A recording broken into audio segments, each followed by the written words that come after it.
Guys, അപ്പോൾ ഇന്നത്തെ video എന്താ വെച്ചാൽ ഇങ്ങനെ ഗെറ്റ് റെഡി വിത്ത് മീ ആണ്.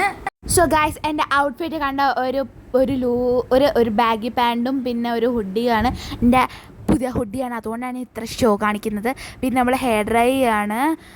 എനിക്ക് ഹെയർ ഡ്രൈ ചെയ്യാനൊന്നും അറിയത്തില്ല, പക്ഷെ നമ്മൾ ഇപ്പം ഞാൻ നാട്ടില, ഈ വീഡിയോ എടുക്കുമ്പോൾ ഞാൻ നാട്ടില, കൊല്ലത്താണ് എൻ്റെ നാട്. അപ്പം ഞാൻ എറണാകുളത്തോട്ട് തിരിച്ചെൻ്റെ വീട്ടിലോട്ട് വരുന്ന സമയം ട്രാവൽ ചെയ്യുമല്ലോ. അപ്പോൾ എനിക്ക് മുടി അഴിച്ചിടാൻ എനിക്ക് അല്ലെങ്കിലും എനിക്ക് മുടി അഴിച്ചിടുന്ന ഇഷ്ടമല്ല. ഞാൻ വീട്ടിൽ മാത്രമേ മുടി അഴിച്ചിടാറുള്ളൂ.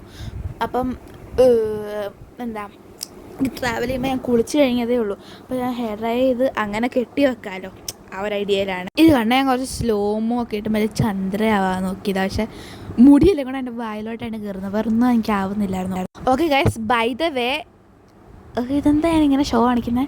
ഓക്കെ, അപ്പം എന്താ പറയാൻ വന്നതെന്ന് വെച്ച് കഴിഞ്ഞാൽ ഇതെൻ്റെ ആദ്യത്തെ ഗെറ്റ് റെഡി വിത്ത് മീ ആണ്. വേറൊരു കാര്യം കൂടെ എനിക്ക് പറയാനുണ്ട്. നമ്മുടെ ചാനൽ 800 സബ്സ്ക്രൈബേഴ്സ് ആയിരിക്കുന്നു ഗായ്സ്.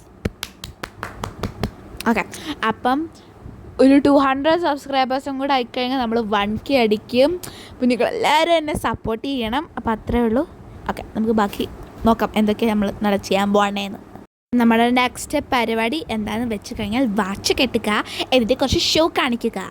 എനിക്കറിയത്തില്ല ഗൈസ്, ഞാൻ കുറച്ച് എൻ്റെ യൂട്യൂബ് ചാനലൊക്കെ സ്ക്രോൾ ചെയ്ത് നോക്കിയപ്പോൾ ഞാൻ കണ്ടതാണ്. ഞാൻ മാത്രം എന്ത് വെച്ചാൽ എന്താണെന്ന് വെച്ചാൽ അതിങ്ങനെ റിപ്പീറ്റ് അടിച്ച് ഞാൻ പോകുന്നുള്ളൂ. അത് എനിക്ക് എന്താണെന്ന് അറിയത്തില്ല. ഞാൻ എൻ്റെ സ്കൂളിലും അത് തന്നെ. പിന്നെ ഞാൻ എപ്പോഴും ദാണ്ടി ഇങ്ങനെ എൻ്റെ സ്കൂളിലെല്ലാവരും എന്നെ കളിയാക്കും, അതൊക്കെ പറഞ്ഞു. ഓക്കെ, അതൊക്കെ പോട്ടെ. അപ്പം നമ്മൾ നെക്സ്റ്റ് തിങ് എന്ന് വെച്ചാൽ ഈ മുടിയുമായിട്ട് എന്താ പറയുന്നത്, മുടിയുമായിട്ട് മത്സരിക്കുക. അത് തന്നെ, മുടിയുമായിട്ട് മത്സരിക്കുക. എൻ്റെ മുടി ഈ കുഞ്ഞ് ചീപ്പുമായിട്ട് ചേരത്തില്ല, മാച്ച് ആവത്തില്ല. അപ്പം കണ്ടോ, ഇത് വെച്ച് എനിക്ക് ദേഷ്യം അങ്ങനെ ചീത്തൊക്കെ വിളിച്ച് ആ ചീപ്പം പറന്നങ്ങ് പോയി. അപ്പം ഞാനതൊക്കെ എടുത്ത് ചീവാണ് ഗൈസ്. അപ്പോൾ ഗൈസ്, ഞാൻ സൺസ്ക്രീൻ ഇടണം. ഒരു എക്സ്പീരിയൻസ് ഉള്ള ഒരാളെന്നില്ല നിങ്ങൾ സൺസ്ക്രീൻ ഇടണം. ബിക്കോസ് ഞാൻ നല്ല വെളുപ്പമുള്ള ഒരാളായിരുന്നു.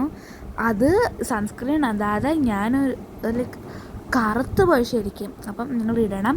പിന്നെ ഞാൻ കുറച്ച് ലിപ്സ്റ്റിക്കൊക്കെ ഇട്ട് വരിക. അപ്പോൾ അത്രേ ഉള്ളൂ. ബൈ.